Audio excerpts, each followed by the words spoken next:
Encontros com o Futuro, hoje com um convidado muito especial, Rubens Batista, diretor-geral do Martins Atacado. Bem-vindo, Rubens. Obrigado pelo convite, obrigado por me receber. O Encontros com o Futuro é uma iniciativa que aproxima o setor privado da academia, com apoio da Prime, que é o braço de universidades da ONU, do Pacto Global, da SPM, das Eurocâmaras, da PwC, do Conselho Regional de Administração de São Paulo e da ABERJ. Eu sou Matthew Schurtz, diretor do World Observatory. Rubens, conta pra gente o que faz o Martins Atacado. Legal, boa pergunta. O Martins Atacado é uma empresa que foi fundada em 1953, tem uma história muito bonita que envolve empreendedorismo de um jovem que tinha cerca de 19 anos, que convenceu os pais a vender um pequeno sítio para montar um armazém na cidade. Aonde isso? Estados Unidos? Não, foi no Brasil. Aqui, Martins Atacado, o Atacado. Aonde? E foi em Uberlândia, Minas. Uberlândia? Ele veio da região agrícola, né? Que era ao redor de Uberlândia. Sim. E migrou para Uberlândia. Então lá ele fundou, depois de convencer os pais. Vendeu o pequeno sítio, abriu o armazém. Abriu 100 metros quadrados. E o resto é história. Hoje é um negócio de em torno de 8 bilhões de GMV. Uau! São 4 negócios principais. Você tem um negócio que é o nosso braço, Martins Atacado, que é o nosso braço de distribuição, né, mercantil. Né? Dentro desse braço nós temos tanto a parte logística, né? Temos operações logísticas como operação também mercantil, né, de venda para o pequeno varejo. A gente serve todos os meses a gente atende 118 mil CNPJs e Uau. 98% dos municípios brasileiros. Então, o nosso caminhão Uau. vai pelo Brasil menos inteiro. ao Brasil todo. Todo o Brasil. 98% dos municípios. Então, do norte ao sul, do leste ao oeste.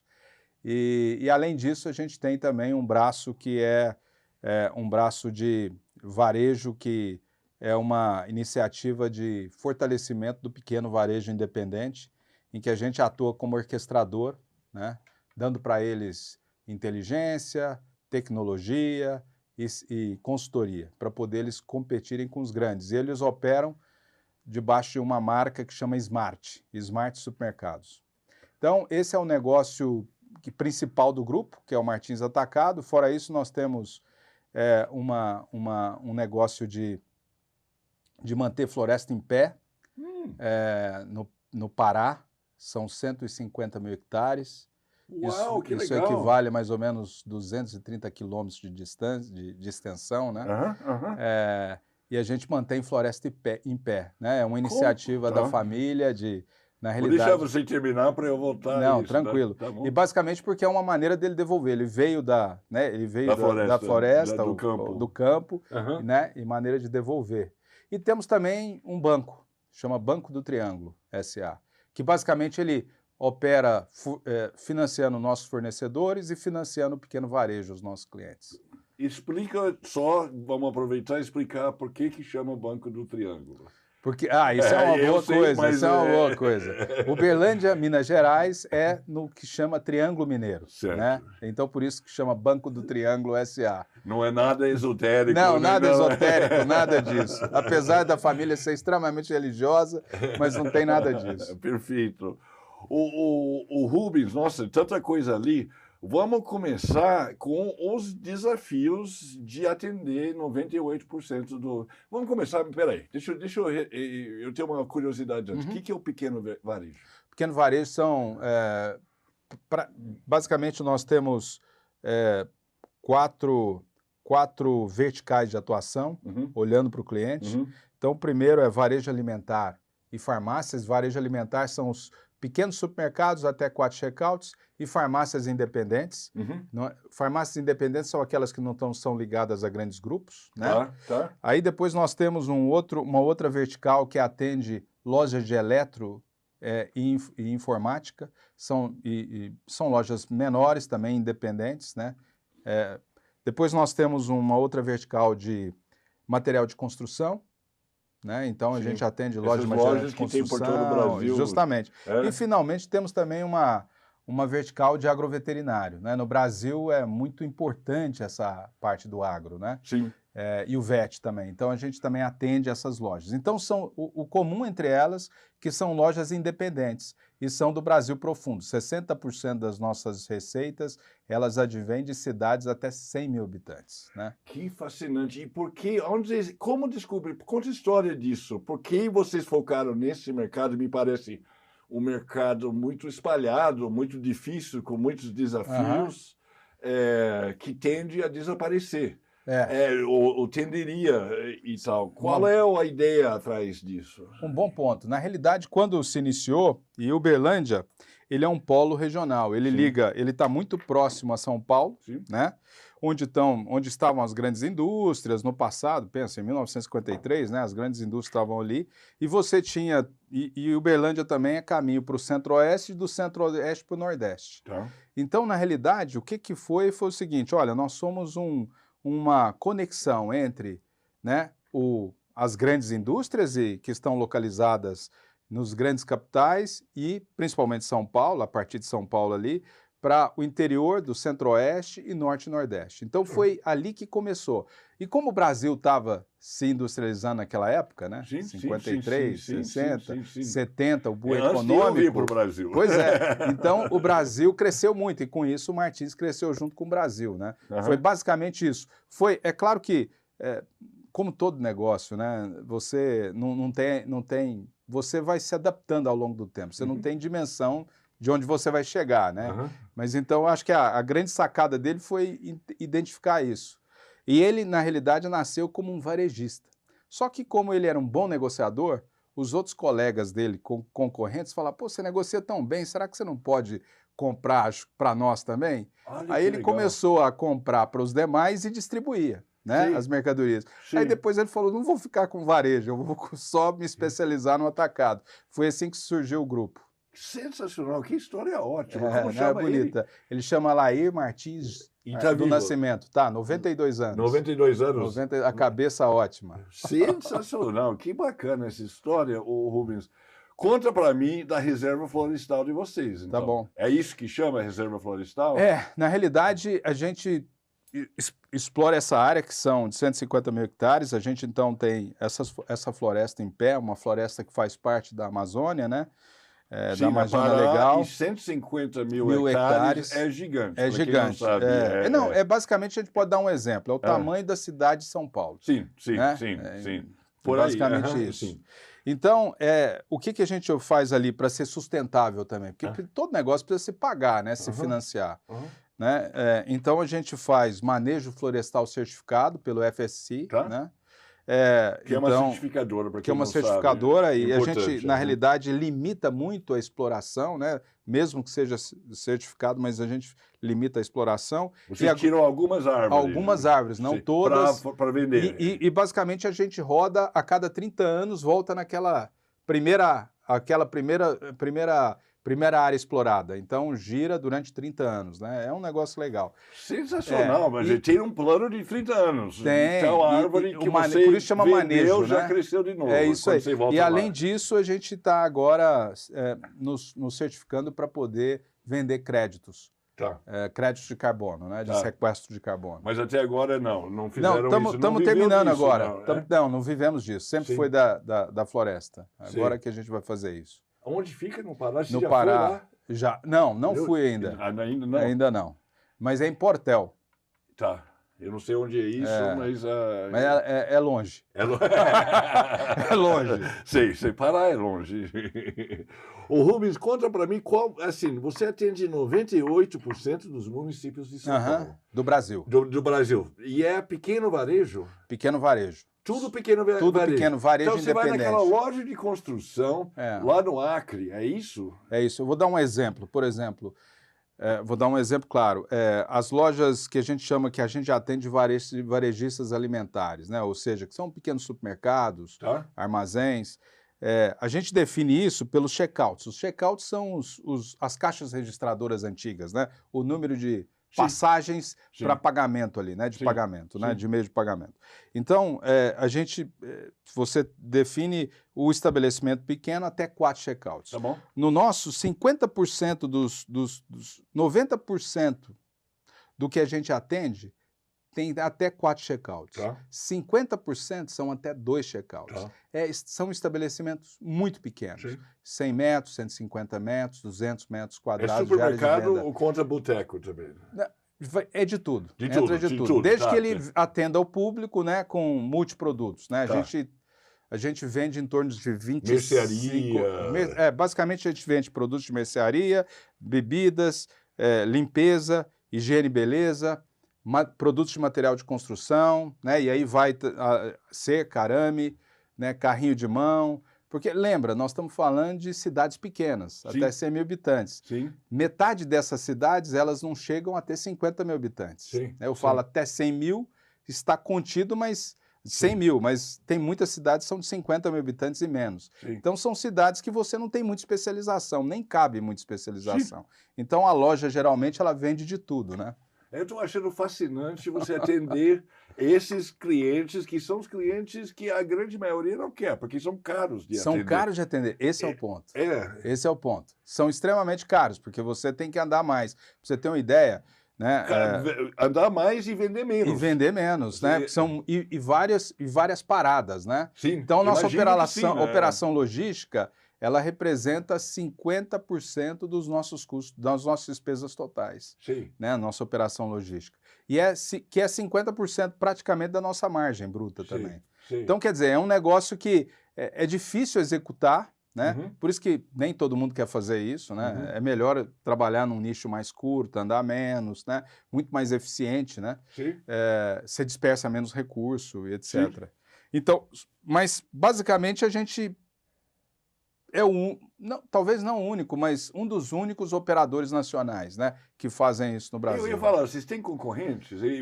Os concorrentes são basicamente os regionais, os locais, mas nacionalmente a gente tem pouco concorrente, igual a nós não existe nenhum. Tá. Nós somos únicos em termos de maneira de operar, sortimento que a gente carrega. E né? Como vocês chegaram a essa conclusão que esse era o objetivo? Assim? Você sabe? O objetivo sempre foi o seguinte, o fundador ele tem uma fala que ele se refere à empresa como causa, não como empresa. Que interessante, ele fala, não, a causa mesmo. Ele fala, não, é a nossa causa. Então, inclusive, quando eu fui ser contratado, eu fui entrevistado por ele na mesa de jantar dele, ele falou assim... Na mesa de jantar da casa dele? Da casa dele. Aí, no final, ele falou assim, seja bem-vindo à nossa causa. Eu falei, onde eu estou entrando, né? Mas é fascinante, porque ainda mais nesse momento que a gente fala muito de propósito, né? Pois eu estou achando ele muito na frente. E essa é a questão, né? Você está servindo, né? Vocês servindo o Brasil real. Não, é super legal, super... Dá orgulho, né? Dá orgulho. De participar. Rubens, conta para mim um pouco da sua carreira. Como você chegou a ter essa posição? Quanto tempo você está eu estou há 8 anos no grupo e tenho os últimos 4 como CEO. Tá. Né?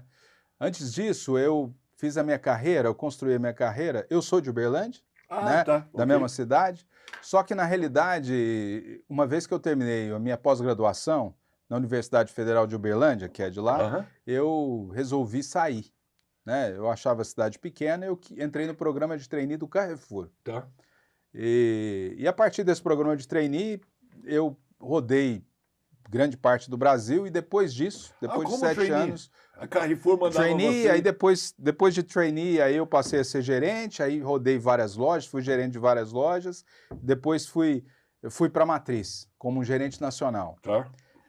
Depois disso, eu achei que estava chegando o momento da minha saída, eu queria fazer outras coisas e aí surgiu o macro atacadista. Estava num processo de estruturação, me deram a oportunidade, eu assumi lá como gerente nacional, depois fui diretor financeiro, fui presidente da Operação Brasil, fui VP para a América do Sul, né, respondendo pela América do Sul. Então, assim, foi uma carreira muito rica, que me preparou, num determinado momento, né, para ingressar no Martins. Foi extremamente legal, porque eu fiz a minha carreira em empresas multinacionais, né, e depois voltei para a minha cidade para dirigir uma empresa de operação nacional, mas, sobretudo, uma empresa local. Sim, né? sim. Foi super legal. E E a beleza, e a surpresa, né, que eu tive foi que, quando você comparava as empresas multinacionais que eu trabalhei com o Martins é uma empresa, em termos de processos, sistemas e gente, é uma empresa multinacional que opera no Brasil, né? Sim. Porque, na realidade, são processos muito robustos, tecnologia de ponta e gente muito bem preparada, porque a cidade é uma cidade universitária, né? Sim, sim, então, sim. Que curso você fez? Eu fiz contábeis, depois eu fiz pós-graduação em ciências contábeis também, depois eu fiz MBA em Toronto, na Universidade de Toronto, Rothman. É isso, basicamente isso. O Rubens, conta pra gente quais são os grandes desafios hoje do Martins Atacado. Esse negócio de distribuição é um negócio que ele é um negócio sempre sob pressão, né? Primeiro, as barreiras de entrada são muito pequenas, né? Quase inexistentes, né? Não tem muita barreira de entrada. Significa comprar um caminhão e ir lá e... negociar, começar a comprar e vender para clientes, né? Pequenos varejos. Os varejistas, por natureza, os pequenos varejistas, eles são muito transacionais. Então, eles gostam disso, né? Que interessante. Então, vou abrir novo, vou ter outra fonte de fornecimento, sim, né? Eu vou negociar um preço melhor e tal, um contra o outro e tal. Sim. Então, assim, a barreira de entrada não existe. Fora isso, você tem uma pressão da indústria por eficiência sempre, né? Olha, e eficiência significa o quê? Pressionar a sua margem. Indústria? A indústria que a gente atende, né? Porque eu atendo as indústrias, eu conecto a indústria ao pequeno varejo. Então, eu compro da Nestlé, Mondelez, todas as grandes multinacionais, né? As grandes CPGs, a gente compra deles, né? E a gente é grande cliente deles. Mas então, de uma maneira geral, essas empresas, e até porque é a maneira que né? Elas também pressionam, né? Porque pressionam a cadeia, né? Sim. Então você está sendo pressionado de um lado e pressionando do outro, né? Isso é a primeira coisa, né? A outra coisa é o seguinte, você tem também uma concorrência que hoje, com a digitalização, ela surge de todo lado, né? Pois é. Orquestradores novos, a tecnologia, né, permite isso. Então, é um setor que tem uma pressão, sofre uma pressão concorrencial muito grande, né? Então, quando a gente olha, além disso, você tem uma coisa no Brasil que deve mudar nos próximos anos, a gente espera que isso se consolide, que é uma simplificação tributária, né? Isso, de certa maneira, a gente acredita que é bom. Por quê? Porque, na realidade, você também passa a ter bases de concorrenciais mais iguais, né? Porque nós somos uma empresa extremamente correta no pagamento dos impostos, né? Na questão regulatória, né? Não só o que é regulado mesmo, mas também da maneira que nós tratamos nossos colaboradores, os nossos fornecedores ou os nossos clientes. Isso tudo custa. Né? Nada é de graça. Tudo custa. Não é que a gente está fazendo isso também porque a gente é super altruísta, não é isso. É porque para operar bem e operar de maneira honesta tem que ser assim, né? Então a gente acredita que a reforma tributária vai ser uma coisa boa, né? É claro que ainda a transição aí são 8 anos, né? Vai demorar ainda muito tempo, até lá nós temos que rodar e pagar as contas, né? Mas assim, quando a gente olha, é um negócio de fato sob pressão, como modelo, né? Mas por outro lado, é uma empresa de 72 anos, é uma empresa vitoriosa, sobreviveu, imagina o que já sobreviveu, né? Meu Deus, nessas décadas todas. Sim. E dentro disso, o que a gente tem feito cada vez mais é utilizando, como é uma empresa que sempre foi muito vanguardista em termos de tecnologia, digitalização e tudo, a gente tem cada vez mais trabalhado e acreditado que a digitalização é uma diferença, né? E a gente apostou, nós temos um marketplace B2B que conecta a indústria com o pequeno varejo e muda um pouco o modelo de negócios. Ao invés de eu ficar discutindo com a indústria margem, né, quem fica com quanto, né, ele entra na minha plataforma, ele se conecta, ele vende direto, ele estabelece o preço, a margem que ele quiser ter e me paga um FII. está tudo certo. Que né? Interessante. Além disso, do marketplace, nós temos também o modelo nosso tradicional, né? Que é o atacado distribuidor, em que a gente, na realidade, compra, estoca, vende, entrega. Aí nós temos um modelo um pouco superior, que é um atacado especializado. O que quer dizer isso? Ele trabalha com menos fornecedores, menos SKUs, né? SKU, Stock Keeping Unit, unidade, itens, né? Com menos itens, né? E na realidade, com isso, ele dá mais, a força de vendas dá mais atenção àquelas categorias ou aqueles produtos que estão ali. E nós temos no topo da pirâmide o que a gente chama de o modelo distribuidor, em que a gente atende com poucas indústrias, 6 indústrias, uma região com portfólio completo. Então a gente é o Martins 3 em 1, né? A gente oferece para a indústria, né, modelos distintos para ele atender, né, que podem encaixar no GTM da indústria, ou seja, no go-to-market da indústria, na rota da indústria, né, que pode encaixar e servir bem o cliente, né? Basicamente é assim que a gente está apostando na nossa continuidade futura, né? Rubens, para encerrar, conta para mim, dá umas dicas para quem está estudando hoje na faculdade e quer fazer carreira nessa área. Legal, eu tive a oportunidade durante a faculdade, começar a trabalhar. E eu acho que uma das coisas extremamente importantes primeiro, sem dúvida ainda, é importante trabalhar duro, né? Você tem que trabalhar duro. A segunda coisa, você não pode parar de aprender. Tem que ter fome de aprender, curiosidade, não ter medo de fazer perguntas, mesmo que possa parecer que você não saiba, mas é verdade, você não sabe. E quando você é jovem, você tem todo direito de não saber também, não tem problema nenhum. Mesmo quando da minha idade, você tem também direito de não saber, tem coisas que você não sabe, né? E tá tudo certo, né? Ninguém sabe tudo, né? Eu falo que o jornalista tem licença para perguntar. É isso aí. E perguntar, né, é extremamente importante, é assim que a gente aprende, né? Sim. E o terceiro tema também que eu acho que é extremamente importante, né, além dessa questão de você, de contínuo aprendizado e de trabalho duro, é você ser colaborativo, né? Você querer, de fato, colaborar com o seu colega e, consequentemente, com a organização que você trabalha, né? Essa postura colaborativa é que me proporcionou fazer uma boa carreira, né? Fazer uma carreira que me trouxe até aqui. Na realidade, não encontrar o outro como concorrente, porque é claro, né? Você tem vários colegas ao seu lado e um deles só tem poucas cadeiras, né, maiores, vai se afunilando, isso é a realidade. Mas assim, você pode colaborar mesmo que vocês concorram, porque no final vocês estão concorrendo, mas se você colabora com ele, a possibilidade de você ser visto é muito maior, né, do que não. Então, acho que, como jovem, eu acho que isso é extremamente importante, sabe? Essas 3 coisas, se eu pudesse dar uma contribuição para o jovem, é isso. Rubens, muito obrigado, sensacional. Viu? Obrigado, Neto. Foi um prazer, obrigado. Foi meu.